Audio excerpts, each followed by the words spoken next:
His devotion, and the compassion he showed for her misfortunes, produced the effect they always produce on noble minds. Mercedes had always had a sincere regard for Fernand, and this was now strengthened by gratitude.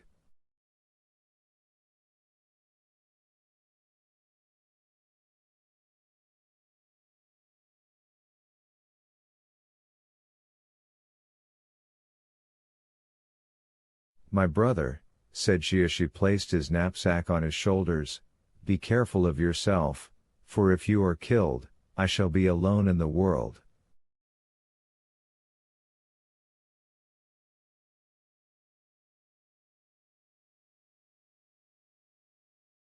These words carried a ray of hope into Fernand's heart. Should Dantes not return, Mercedes might one day be his. Mercedes was left alone face to face with the vast plain that had never seemed so barren, and the sea that had never seemed so vast.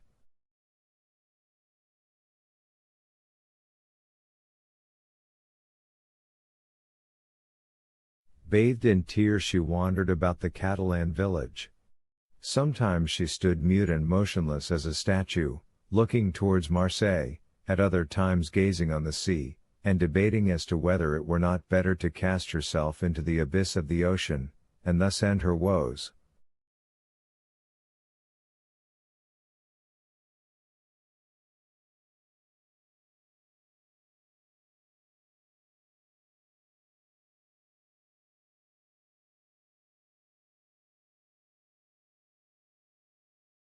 It was not want of courage that prevented her putting this resolution into execution, but her religious feelings came to her aid and saved her.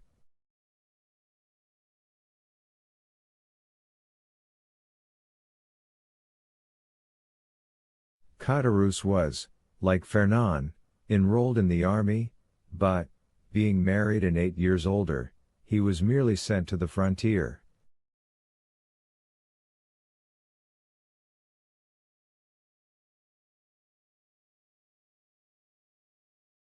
Old Dantes, who was only sustained by hope, lost all hope at Napoleon's downfall.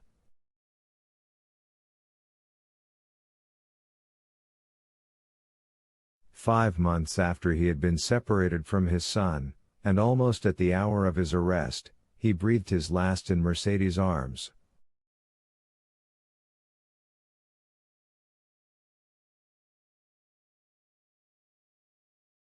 M. Morel paid the expenses of his funeral, and a few small debts the poor old man had contracted.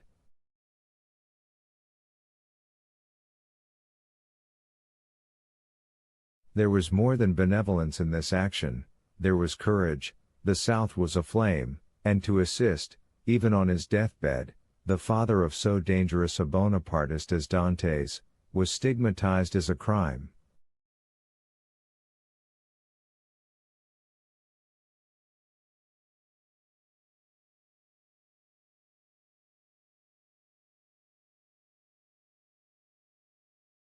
Chapter 14. The Two Prisoners. A year after Louis XVIII's restoration, a visit was made by the Inspector General of Prisons.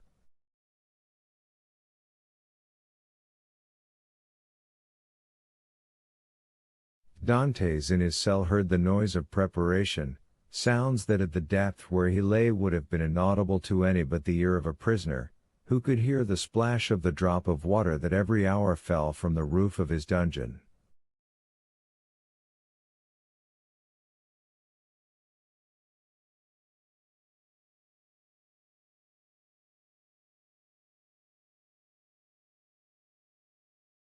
He guessed something uncommon was passing among the living, but he had so long ceased to have any intercourse with the world, that he looked upon himself as dead.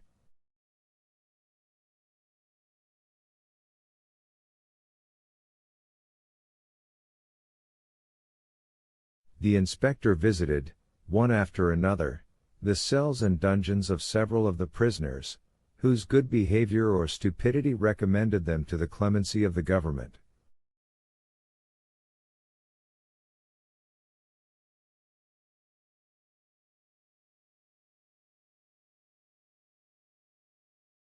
He inquired how they were fed, and if they had any request to make. The universal response was, that the fare was detestable, and that they wanted to be set free.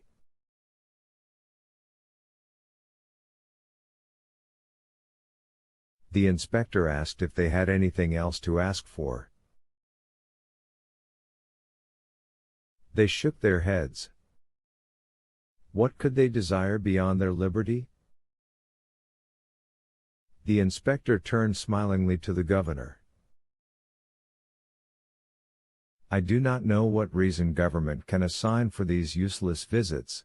When you see one prisoner, you see all, always the same thing, ill-fed and innocent.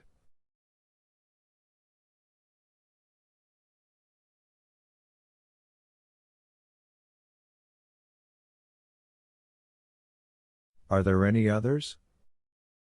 Yes, the dangerous and mad prisoners are in the dungeons. Let us visit them, said the inspector with an air of fatigue.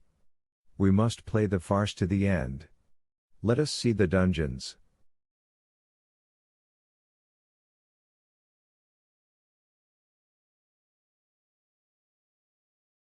Let us first send for 2 soldiers, said the governor. The prisoners sometimes, through mere uneasiness of life, and in order to be sentenced to death, commit acts of useless violence, and you might fall a victim.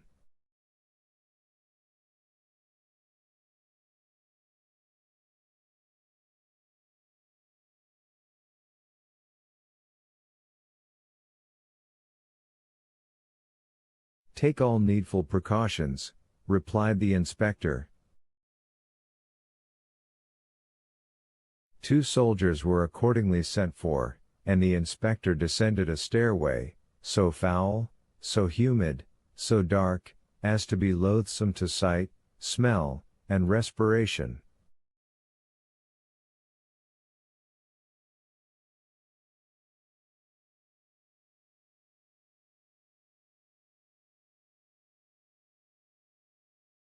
Oh! cried the inspector, who can live here?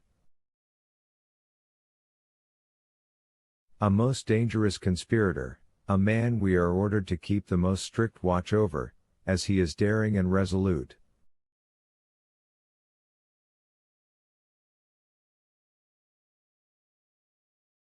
He is alone? Certainly. How long has he been there? Nearly a year. Was he placed here when he first arrived? No, not until he attempted to kill the turnkey, who took his food to him.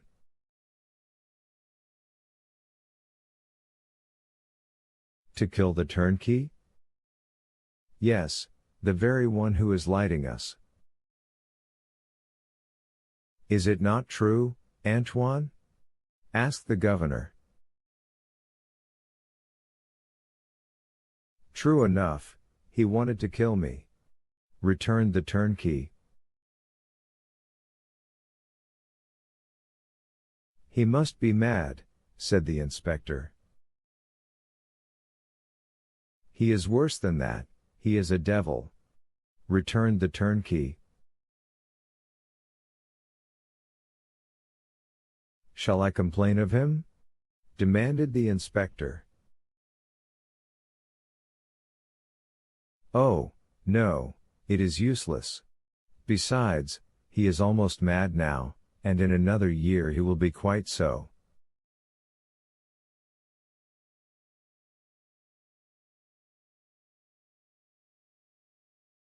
So much the better for him, he will suffer less, said the inspector. He was, as this remark shows, a man full of philanthropy, and in every way fit for his office.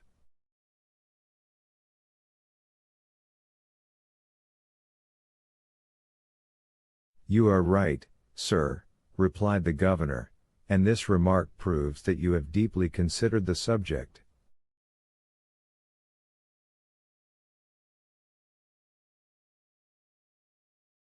Now we have in a dungeon about 20 feet distant, and to which you descend by another stair, an abbé, formerly leader of a party in Italy, who has been here since 1811, and in 1813 he went mad, and the change is astonishing.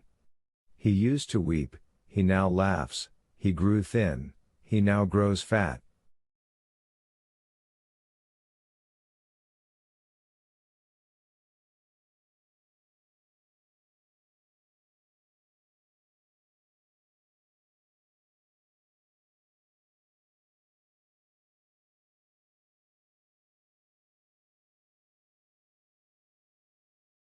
You had better see him, for his madness is amusing. I will see them both, returned the inspector. I must conscientiously perform my duty.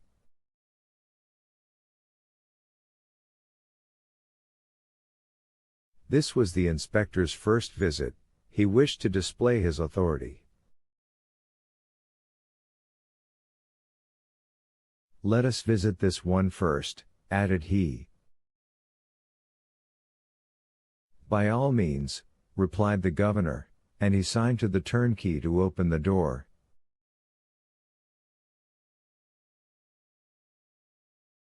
At the sound of the key turning in the lock, and the creaking of the hinges, Dantes, who was crouched in a corner of the dungeon, whence he could see the ray of light that came through a narrow iron grating above, raised his head.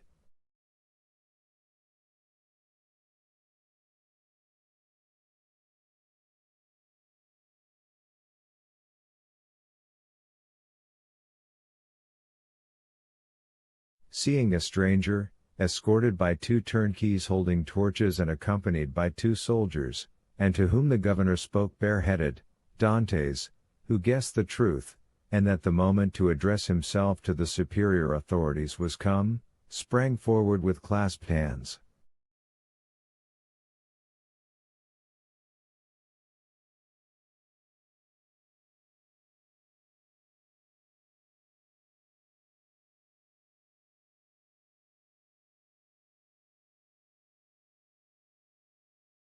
The soldiers interposed their bayonets, for they thought that he was about to attack the inspector, and the latter recoiled 2 or 3 steps.